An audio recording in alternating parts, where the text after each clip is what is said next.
Bonjour à tous, donc bienvenue dans ma 35e vidéo et aujourd'hui donc la présentation d'une machine qu'un de mes clients m'a apportée pour une restauration. Donc c'est un pâté gaulois donc, qui a été commercialisé en 1899, du moins les premiers modèles, donc peut-être celui-là est de 1900, 1901. Donc cette machine est moins belle que le ménestrel, mais elle est quand même en configuration très intéressante puisqu'elle possède un pavillon cristal d'origine qui est quand même dans un état magnifique. Donc, mon client m'a donné deux boîtes avec deux reproducteurs à restaurer, qui avaient le mica complètement cassé, donc collé au shellac comme à l'origine. Donc la deuxième tête restaurée est sur la machine. Donc ça a été une restauration un peu plus pénible que je l'imaginais, parce que déjà que ces machines marchaient relativement moyennement quand elles sont sorties d'usine. Alors 100 ans après, et avec la vieille graisse partout, etc., ça a été un peu la cata. Au début, je pensais m'en sortir en changeant juste la courroie, mais malheureusement, il a fallu démonter tous les axes pour tous les huiler, etc. Enfin bon, ça a été vraiment très compliqué. Le poids du pavillon cristal qui repose sur cette potence avec des angles très particuliers, etc. Il faut bien que tout soit bien réparti si on veut que la machine lise un cylindre complet. Donc c'est un peu pénible. Donc on voit que le Gaulois, celui-là est encore sur son socle d'origine. Donc mon client possède encore donc la boîte qui va dessus et qui permet de protéger la caisse. Donc machine très simple, donc marche arrêt, ici un réglage de vitesse. Donc voilà, avec la potence qui est tenue donc sur les côtés par deux petites boules qu'on voit ici. Voilà. Donc machine très simple, très archaïque et qui fonctionne malheureusement très moyennement. Même là, je viens de passer 4 heures, plus de 4 heures à l'ajustement de cette machine. J'ai réussi à faire quelque chose, mais c'est pas glorieux. Donc voilà, donc va faire un petit test d'écoute. Alors, bon, c'est une machine quand même sympathique, mais très esthétique, mais c'est vrai que c'est plus. Enfin, pour si on veut lire du cylindre, il faut mieux un Edison. Donc, on va tester, donc c'est parti. Donc, ici, on abaisse comme sur n'importe quel Gaulois ou Ménestrel. Donc, c'est parti. Logiquement, là, la vitesse est réglée. Donc, comme on peut voir, il tourne relativement silencieusement puisqu'il a été entièrement huilé. Donc, c'est parti.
Et donc, pour arrêter la machine, tout simplement, comme ceci.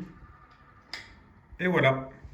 Donc en effet, l'ajustement a quand même bien fonctionné puisque la machine a réussi à lire un cylindre complet. Mais mon client, par exemple, m'avait ramené donc les cylindres qui sont les plus adaptés pour cette machine, donc des cylindres en cire brune, donc qui datent probablement de 1898, 1899, 1900, dans ces eaux-là. Et puisqu'elles ont été, ça a été très vite remplacé par les cylindres à cire brune. Mais malheureusement, bon, ceux-là sont très fatigués, donc j'ai dû tester avec un cylindre de cire noire. Mais bon, voilà, donc c'est quand même une machine qui est esthétiquement magnifique, hein, il faut être honnête. Mais bon, c'est pas vraiment une machine qui est faite pour lire, quoi. C'est aujourd'hui, bon, un Edison Home fait ça beaucoup mieux, même si c'est beaucoup moins beau.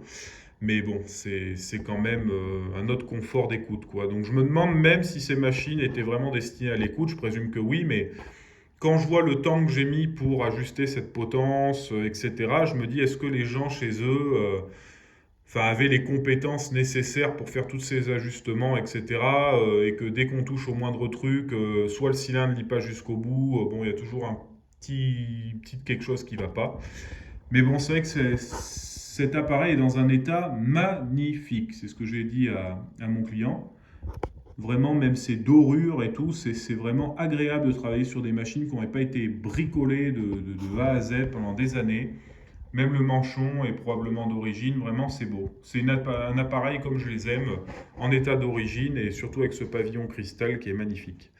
Voilà, donc petite présentation donc, du pâté gaulois avec son pavillon cristal. Je vous remercie.